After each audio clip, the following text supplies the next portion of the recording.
ተጠቅለዬ ላውሬ መጣል አልነበረም? እባክህ እንደዛ አትበል ነው። እንደዛ አትበል እኮ። ለምን? እስኪ ንገረኝ። ያቺ ምንም የማታስበው ጎሿ እንኳን ለልጇ ስትል ተወጋቻለሁ የተባለችው እናትየዋ እንዴት እናቴ ይህን ማሰብ፣ እንዴት ይህን መቻል፣ እንዴት ይህን መቋቋም አቃታት?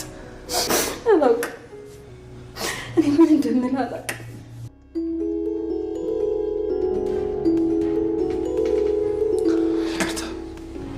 ከአንተ ፍቅር ሳይዛት አይቀርም። ዳዲ ቆይ እሺ፣ ከኔ ቤተሰብ መመስረት ጋር ምን ያገናኝ? ይህም እንዲህ ገና መልሼ ሳስበው እንዲሁ ጠጠት ይለኛል። በል ቆይ ምን አስበህ ነው? አይ ቶም አጨግሊ ሸምኔው እንዲያጠር ለጠላት ያለንበረከክ። አይ ወንዳጥ ከማንበርከክም አልፎ አይደል እንደ ከከማየ መሬት ያንከባለለች አሶስ ለከበላል ወንዴ። ቆይ ግን ማን ነው ጠላት ያድርገው? ኢዲያ ማንነቷን ታታውቅ ነው እንደ ሀያ አንከባለለች ምናምን የምትልኝ? አመልም መስሎኝ አመል ያወጣል ከመሀል ሲባል አልሰማህም? ኧረ እንዲሁ ምኑ ልፍጭቅ ነበር። አሃ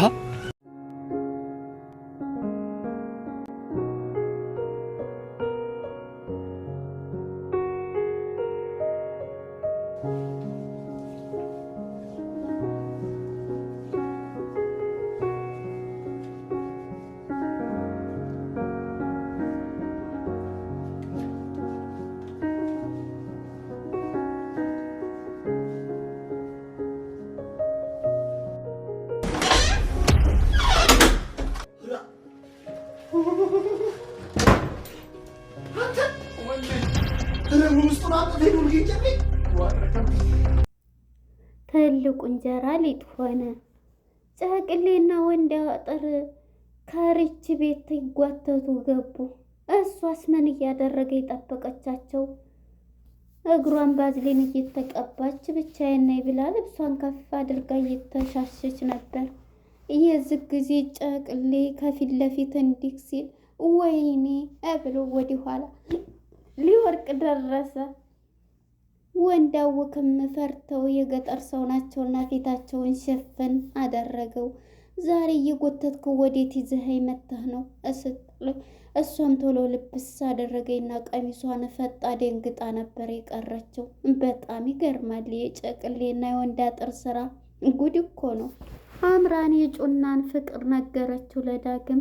ዳግምም ይሄን ታሪክ ሲሰማ በጣም ደነገጠ።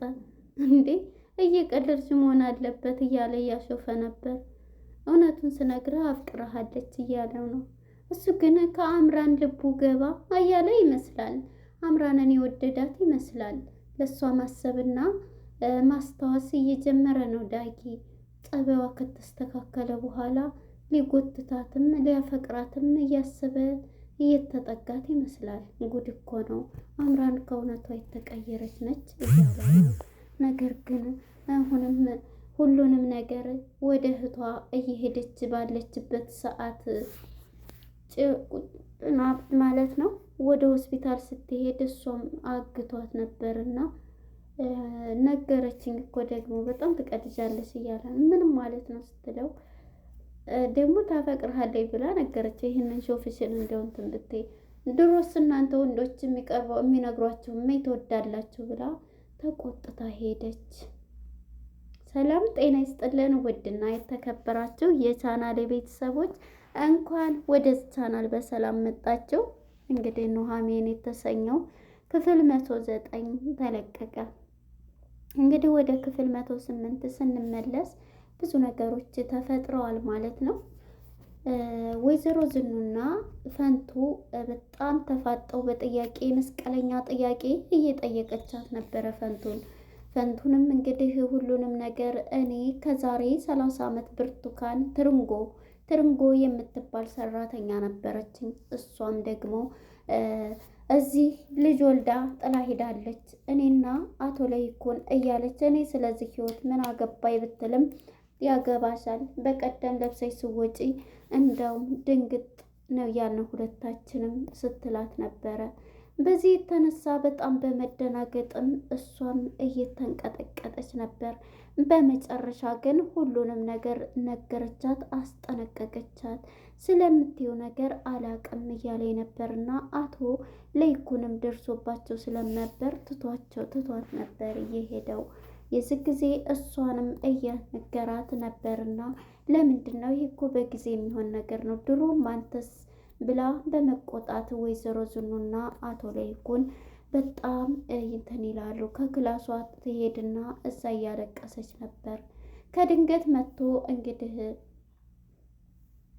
ናሆም ማለት ነው እማዬ ምን ሆነች ነው ምንድን ነው ቢላትም ቁጥጥ ትልና እንዴ እማዬ እንደዚህ አይደል እንዴ ቢላት በጣም እንትን እያለ ነው እንዴ ምን ብሎ ነው አባዬ እንደዚህ የሚልሽ እያለ በጣም እኔ ልጅሽ እያለሁኝ እያላት ነበረ። የዚህ ጊዜ እውነት ደግሞ እኮ አንተ በዚህ ነገር አንተ ማሰብና ራስህን ቢዚ ጋር ማድረግ የለብህም ስትለው ነበር። በመጨረሻ እሱም ይሄንን በሚላት ጊዜ እንዴ ምንም ቢሆን ታዲያ ይሄ ደስታ እኮ አንቺም ደስ ብሎሽ ሳይ ነው ይላታል። በመጨረሻ ትነግረዋለች ስለ እሷ ነው በምትለው ጊዜ በጣም በመደናገጥ እሱም እንግዲህ እኔ ያው ሁሉም እንትን ይላል ብዬ ነው ያቀራረቧ ምናምን ሁሉም ነገር ግራ እየተጋባኝ ነው እያለ ነው እንግዲህ ያላወቀውን አሁን ማለት ነው ስለ እናቱ ያላወቀው እሱም እንግዲህ ይሄንን ሲላት ማለት ነው በቃ እማዬ ምንም እንትን እንዳትይ በማለት አባቱንም እንግዲህ ሊመክረውም ሊገስጸውም ሞክሯል ማለት ነው። አንተ ይሄን ነገር ዝም በል እያለው ነበረ። በመጨረሻም እንግዲህ ይሄንን በሚለው ሰዓት ምክንያቱም እናትህ ኑሃሜንም ይሄንን በሚል ጊዜ ሴት እኮ የእህትህን ነፍስ እየታደገኝ ነው ምንድን ነው አንቺ ሚስጥር የምታውቂው ማውቃለሁ ያልሽው ቢላትም ከዚህ ሁሉ እህትህን ያዳነችበት መንገድ ነው መጀመሪያ ትልቅ ሚስጥር ሆኖና ትልቅ ነገር ሆኖ የሚታየኝ። ስለዚህ ከፈጣሪ በታች የእሷን ህይወት እየታደገችው እሷ ነች። ስለዚህ ምንም ልትረዳት ይገባል እያለችው ነው። እና እንግዲህ እሱም እሺ ግን ከዚህ ቤት መውጣት አለባት ቢል በፍጹም እያለችው ነበረ። ኑሃሜንም ያገኘሻት ከጎዳና አይደለ እያላን ነበር። አዎ ከዛ ቤት ውስጥ እማዬና አባዬ የሚያደርጉት በጣም እየተጣሉ ነው ቢላትም እንግዲህ ሁሉንም ነገር ለማስተካከል እንትን በል እያለችው ነበር ኑሃሜን ማለት ነው። በመጨረሻም ተነጋግረው እሱም እዛው ሂዶ እንግዲህ ቢያናግራትም እሷም እንግዲህ ስለ ልጇ ነውና የምታወራው ጎሽ እንኳን በቀንድም ባይኖራት በቀንዷ ተዋግታ ልጇን ትከላከላለች ከመጥፎ ነገር።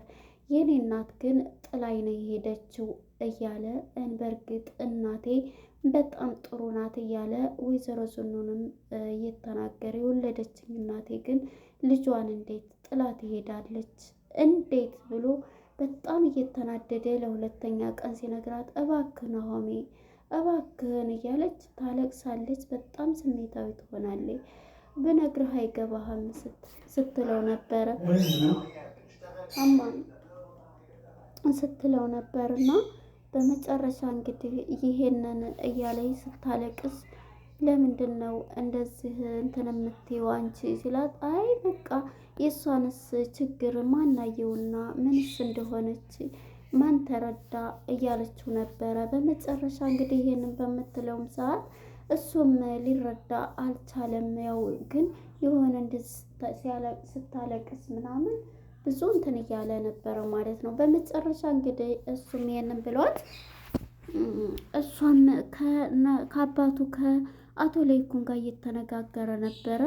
ወይዘሮ ዝኑን ካናገረም በኋላ እሷ አስተያየቷ እኔም ባለፈው እንትን ስል ነው ወይ ትወጣለች እያለ ነበር። ሰራተኛ ለኑሃሜ ነግራትና ይፈልጋል ወይ ትወጣለች እያለ ነበርና እሷ ግን ለአቶ ለይኩንም መጥቶ ቤት በምታጸዳ ጊዜ ሰራተኛ እኮ እየፈለግን ነበረ አንቺም አትስሪ በምታይ ምንም ችግር የለም ምንድን ነው ታዲያ እያለ እጁን ትከሻዋ ላይ ሲያደርግ ከድንገት ናሆም ምጥት ይልና ከላይ ፎቅ ሆኖ እያየ ነበር። በዚህ ጊዜ በሚያይ ሰዓት በጣም ገርሞት እንዴ ብሎ በቃ አንቺ እንትን በይ ምንድን ነው የምትፈልጊው? ሰራተኛ ምንም እንትን አይደለ ከዚህ ቤት ብቻ አታስወጡኝ እያለች እየለመነኝ ነው። ምክንያቱም ከዚህ ቤት ከወጣች ለ30 ዓመት እንትን ያለችው ልጇን ልታገኘው አትችልም። ሚስጥሯም እንዴት ተደበቀ ከወጣይ በጣም ይከብዳታል። እናም እንግዲህ ይህንን በምትለው አይ ችግር የለም አትወጭም ለመስማማት እንትን ትላላችሁ ብሎ እሱም እንደዚህ ብሎ ይሄዳል። እሱም ግን እንግዲህ ናሆምም እናቱ ወይዘሮ ዝኑ ያለችውም እና እሱ የሚያደርገው አክት ደስ ስላላለው እንዴት ከሰራተኛዋ ጋር እንደዚህ እያረገ ነው እናቴ ልክ ናት ማለት ነው ዝኑ እያለ ነበር ማለት ነው። እንግዲህ ይህም ብሎ እንትን እያለ ነው ወደ ቀጭሌና ወደ ወንድ አጥር ጋር ስንሄድ ወንድ አጥርና ቀጭሌ ከዛው ከጎዳናቸው እንደወደቁ ናቸው። እኔስ እንግዲህ ምን እንሆን እያለ ነበር። በጣም አንዳንዴ እንግዲህ ከሀገር ሲወጣ ምንም ቢሆን ተባረውም ቢሆን አሁን ላይ ግን ግብ ሂደን ተንበርክከን ይቅርታን ጠይቃትና ካገኘናትም ኑሐሚንን ማለት ነው ይቅርታ ጠይቀን ከነሱ እንትን እንላለን እያለ ነበርና በመጨረሻም እሱም እኔ ልለምን ነው በጣም ራበኝ እያለ ነው ቀጭሌ ማለት ነው።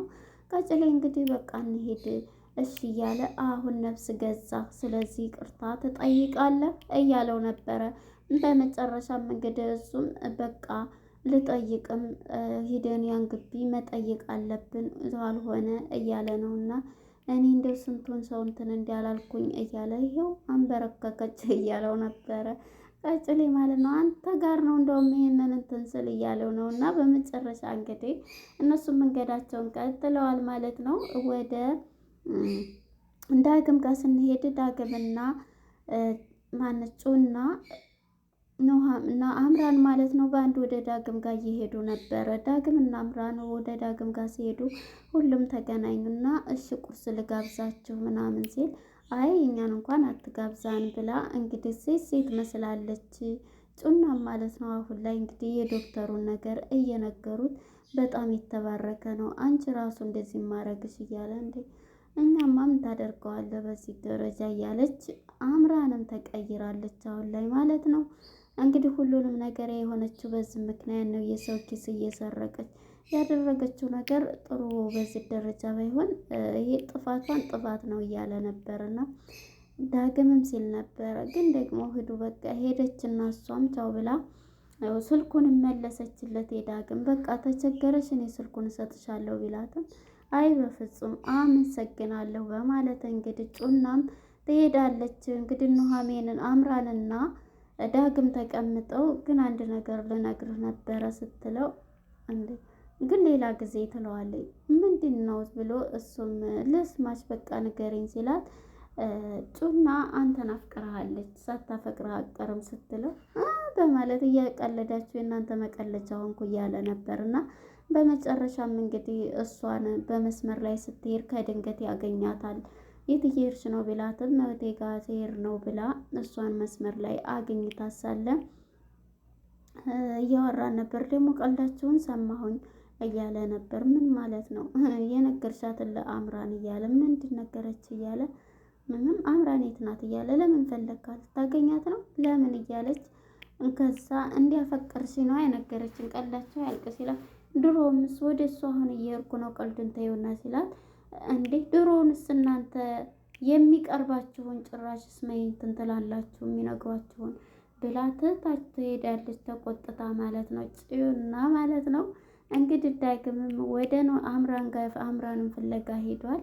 እንግዲህ ማነች ሪች ደግሞ ወደ ጩና እህት ጋር ሆስፒታል አድራለሁ ዛሬ አድርላታለሁኝ በማለት ወስና ነበር። እንግዲህ እየለባበሰች ሳለ ሁለቱ ወንድ አጥርና ቀጭሌ ማለት ነው እንግዲህ ማደሪያተው እዚህ ግቢ ወይ እንለምናለን ወይ እናድራለን ብለው እነሱ እየመጡ ሳለ እዚህ ቤት እስኪ እንግባና እንለምን ብለው ነው ከፍት አድርገው ሲገቡ በሩን እንግዲህ ሪች ሰውነቷን ባዝሊን እየቀባች ክሬም ማለት ነው።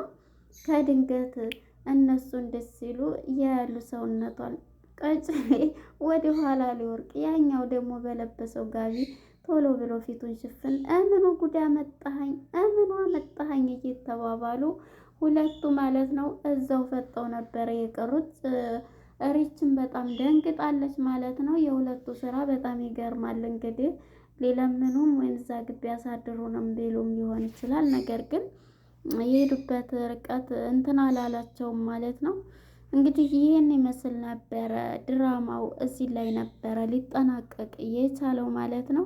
እንግዲህ ወደ ድራማው ስንመጣ ግዴታ ፈንቱ መናገር አለባት። በቃ እስከ መቼ እኔ የመጣሁት በአጋጣሚ ነው፣ ግን በቃ ናሆም የኔ ልጅ ነው ብላ እውነቱን ትርንጎ የምባለውም እኔ ራሴ ፈንቱ ብዬ እንትን ያልኩት ነው ብላ ግልጽና ግልጹን ተነጋግራ ከዚህ ቤተሰብ ጋር ሰላም ፈጥራ መኖር አለባት ብዬ ነው ማምነውና እንግዲህ ይህን ይመስላል ማለት ነው። ወደ አቶ ማን ነው ስሙ ወደ አቶ በሰንበት ስንሄድ እንግዲህ በሰንበት አገቱ ብሏል። በጣም ይገርማል። አዲሱ ሙሽራ አለ እሱን ይታገት እያሉ ነው። በእውነት አሁን መታገት አለ በጣም ይደብራል። እና የራሱን ልጅ እንደማይወድ ሁሉ በሰዎቹ ላይ ዳግም የሚባል ልጅ አለ እሱ ይታገትና ከኔ ጋር ነው አላያቸው። እና በጣም ነው የገረመኝ በሰንበት ማለት ነው። ባይ ባይ